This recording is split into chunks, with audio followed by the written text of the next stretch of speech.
쇠말뚝은 효력이 있을까? 쇠말뚝은 웻자리나 작은 지점에서 주술적인 효과가 발휘될 것입니다. 풍수지리상 명당에 웻자리를 잘 써야 자손이 잘 된다고 하는데요. 영적인 존재들이 하는 말은 화장을 하는 게 바람직하다고 합니다. 환생하면 전생체 때문에 안 좋은 영향을 받는다고 합니다. 물론 DNA 육체적 후손에게도 안 좋겠지요. 풍수사들 말로는 조상 DNA의 기운 파동 전파가 통한다는 말도 하지요. 죽을 때 깨끗하게 죽은 것도 아닌 잘못 죽으면 또 화장 처리를 하는 경우가 다반사입니다. 그리고 우리가 사망하면 시신을 닦는 경우도 그런 의미가 있습니다. 사념체 혼이 죽었을 때 그 모습이 됩니다. 교통사고를 당하면 죽은 그 모습을 하고 있고 오래전에 파주에 일하러 갔다가 아침 조회 시간에 도로 이용에 자제할 것을 요청하더랍니다. 일주일에 2번 교통사고가 난다는 곳에 자주 목이 없는 귀신이 나타났다는 일화도 있고요. 그리고 지하에서 작업하는데 안전감시단이 웅성웅성하며 사진에서 목 없는 귀신을 봤다고 보여주고 하더군요. 저는 일부러 안 봤습니다. 시간이란 개념이 없기 때문에 찰나가 카메라 필름처럼 묘사됩니다. 인간의 일평생 무의식도 똑같습니다. 트랜스 상태가 기분이 좋았을 때, 기분이 우울하거나 화가 나거나 안 좋을 때 기록이 됩니다. 그것들이 한날 하루 무의식으로 남아서 현재 의식에 영향을 미칩니다. 사람이 살아온 배경이 밝은 배경인가, 어두운 배경인가에 따라서 사람 인격이 달라집니다. 범죄자들은 일평생 범죄의식이 애고화되어서 가장 어둡습니다. 이러한 것이 DNA에도 영향을 줍니다. 의학적인 의미에서 인체는 먹은 음식은 재구성됩니다. 수행을 하면 무의식이 정화되고 정신, 마음, 에고가 밝게 닦아서 투명해져야 치유되었다고 볼 수 있습니다. 색채 이미지로 볼 때는 모든 사람이 똑같지 않다는 것입니다. 단순히 쇠말뚝을 박는다고 미물 같은 인간이 거대한 산맥의 기운을 끊거나 조정할 수 있다는 믿음은 희박해 보입니다.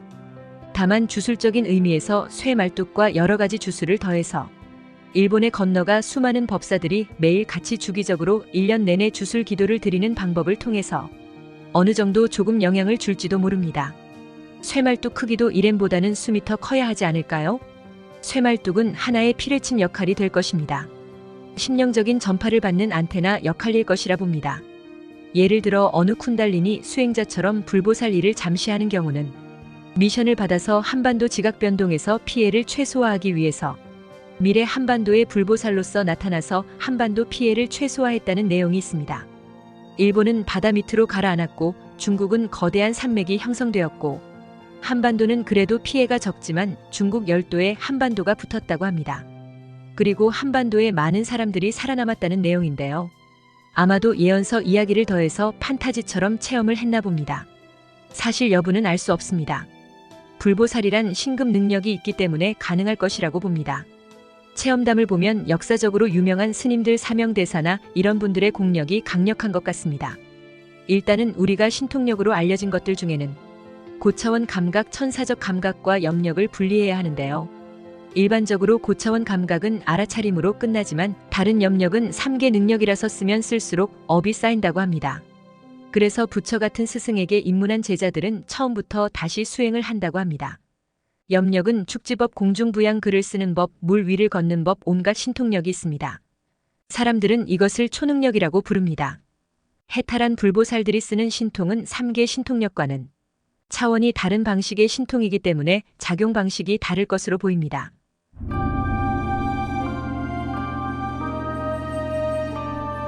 양밥 흑주술. 민가에 쓰는 주술 중에 양밥 흑마술을 쓰는 게 알게 모르게 많다고 합니다. 무당들의 증언들이 있고요. 전문적으로 살을 날리는 특화된 무당과 퇴마사가 있다고 합니다. 밥 먹고 그것만 연구하고 시도한답니다. 의뢰인들은 가족 간 재산 상속 싸움에 이런 류를 시도한다고 합니다. 그리고 일반적으로 무당들이 쓰는 양밥 의뢰가 비즈니스 모델에 이용된다고 합니다. 양쪽 길가에 치킨집 간에 양밥을 써서 직원들이 자주 교통사고 나고 중상자 사망자 많은 인재사고를 낸다고 합니다. 결국은 둘 다 망했다고 합니다. 그리고 어떤 여인이 양밥과 살을 날렸는데 결국은 거울처럼 자기 자신에게 돌아와 자식이 불구가 되었다는 일화도 있습니다. 중소기업 공장지대 몇 개 있는 곳에서 경쟁사에 양밥을 쓰는 경우도 있고 또는 식당가에 양밥을 쓰는 재료들도 있고 하물며 보험사 직원끼리 실적 문제로 양밥을 쓴다는 증언도 있습니다. 대단하지요. 알게 모르게 진보 보수 지지자들이 정치인들 이상한 짓 하는 것을 보면 그것도 양밥의 일종이라고 봅니다. 저는 맨 처음 양밥이라고 해서 무슨 밥을 짓는가 했습니다. 사주 훔치기. 일반적으로 사주는 생년월일 여러 가지 개인정보가 필요하지만 어느 정도 심령 능력이 있으면 얼굴만 봐도 알아보는 것 같습니다. 남의 사주를 훔쳐서 자기 것으로 만드는 일화가 많습니다. 가장 이슈가 된 것은 중국 무당들이 사주를 훔치는 일을 했다고 합니다. 한국인과 섞인 여행자 중에 한 여고생이 사주가 중국 무당이 보기에는 천인천복을 타고난 귀인이라는 것을 알아봅니다. 천복을 타고난 이는 무엇을 해도 성공한다고 합니다. 공부를 해도 수재고 사업을 해도 무엇을 해도 성공하는 팔자랍니다. 그 무당이 작업을 친 것입니다. 머리카락 손톱 작업부터 생년월일 여러 가지 주술적인 의미를 더해서 사주를 빼앗아서 중국의 다른 여자에게 사주를 바꿔치기 했는데요. 중국 여자는 사주가 곧 죽을 팔자라서 이 작업으로 사주를 가로챕니다. 그리고 그 여고생이 한국에 와서 학업이 성적이 떨어지고 나중에 안 좋은 선택을 하게 됩니다. 그리고 귀신이 되어서 중국의 사주를 훔친 여자에게 붙어버렸습니다. 이를 우연히 중국을 방문하던 무당 직업이 아닌 사람에게 중국 무당 몇몇 중에 남편이란 사람이 알아보고 도움을 호소하는 일화입니다. 어떤 아이가 곧 죽을 사주를 타고났는데 그 어미가 이웃집 아이의 사주를 훔쳐서 죽음을 모면하고자 무당에게 의뢰하여 온갖 주술적인 방법을 썼습니다. 본래 이웃집 아이는 공부도 잘하고 건강한 모습이었으나 사주를 교체하여서 이웃집 아이가 하반신 장애를 얻고 사주를 훔친 아이는 죽음을 피했고 법학대학까지 합격하게 되었다고 합니다. 사주를 훔친 것에 대해서 약간은 미안한 감을 가졌다고 하는데요. 이 말이 다른 이웃 지인을 통해서 본말이 흘러나왔다는 것입니다. 왜냐하면 여기서는 모방 범죄 때문에 밝힐 수 없지만 사주를 훔치기 위해서 여러 가지 도구를 이용했기 때문입니다.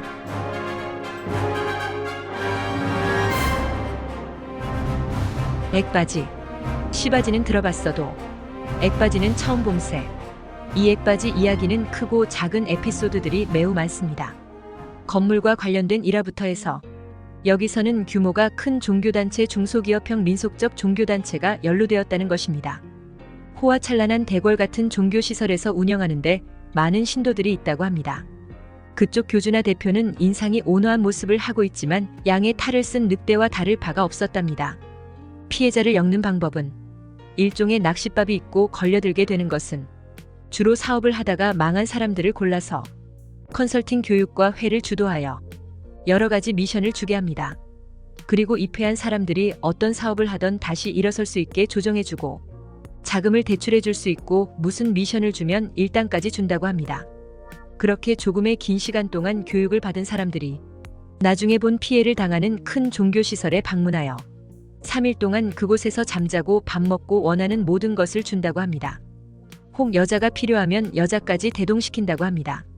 문제는 그 피해자가 한 방에 잠을 자야 하는데 문 밖에서 여자 2명이 시녀처럼 감시를 한다고 합니다.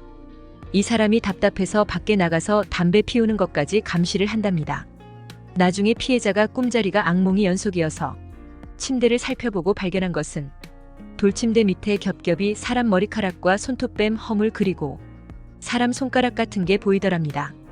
탈출도 해보려 했답니다. 이렇게 3일간 난동을 부리다가 일당을 받고 갔습니다. 이를 주도하는 매니저가 다음에 또 연락하면 오시면 된다고 하며 피해자는 돌아갔습니다. 그런데 여기에 오게 된 사람은 자신만이 아니라 여러 사람이 오게 되었는데 각자 연락이 되지 않는다고 합니다. 그리고 이 단체에 대해서 어떤 사람에게 본질적인 의미를 깨닫게 된 배경이 있습니다. 일종의 액바지를 하기 위한 미션이라는 것입니다. 이 사업 부도를 맞은 사람들을 골라서 타인의 액바지 노릇을 한 것입니다. 일단은 이 거대한 종교단체가 수억에 거금 돈이 되기 때문에 그런 짓을 한 것이라 볼 수 있습니다. 이 사람이 깊은 시골 마을로 잠적해서 도망을 갔습니다. 그러나 도망갔다고 해도 이 기이한 종교단체가 그 사람을 끝까지 찾아낸다고 합니다. 결국은 그 주인공이 되는 사람은 실종되었다고 합니다.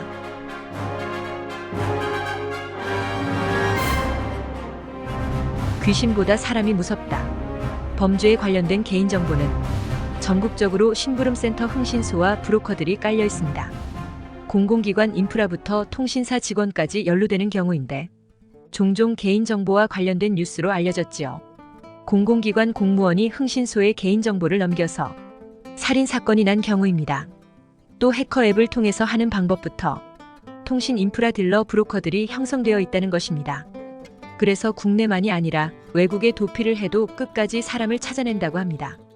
지난 수년 전에 외국 빅테크의 지금 보시는 동영상 호스팅 업체와 관련 건입니다.